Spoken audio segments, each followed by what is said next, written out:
Right, welcome to my swing tip for the month. This is just a focus on the hip plane. Now, what you've probably discovered is that your forearm is slightly shorter than your upper arm.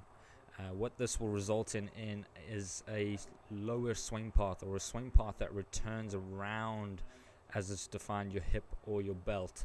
Now, what this means is that when you're rotating up to the top, when you bring your right elbow down to meet your right hip, or your left arm down to meet your left hip, as a left-hander would do, the club will then get a little bit lower. Now, that is purely defined by the fact that your forearm is shorter than the upper arm. Now, you can see my natural swing path is a mid plane or a torso plane. Now, that means that my upper arm is the same length as my forearm, which then means that my swing path standard is more on that line. So in order to get to the plane that I'm trying to illustrate here, I've had to make my forearm a little bit shorter.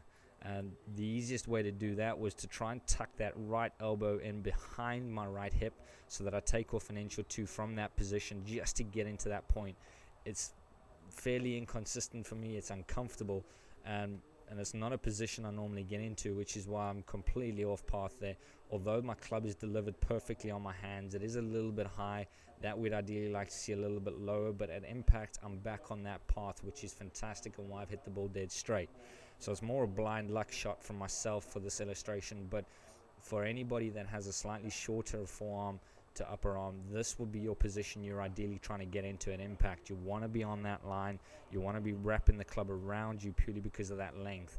If you're more of my path, which is the forearm is the same length as the upper arm, you would be following that plane. If your forearm was longer than your upper arm, you would be then following that shoulder path down into the golf ball. So you can see the considerable difference just from an inch or two from the forearm, and that's purely because of how the right arm or the left arm connects to the hip and then controls that club as it comes down. So there's no trying to do anything around that, purely based on biomechanics.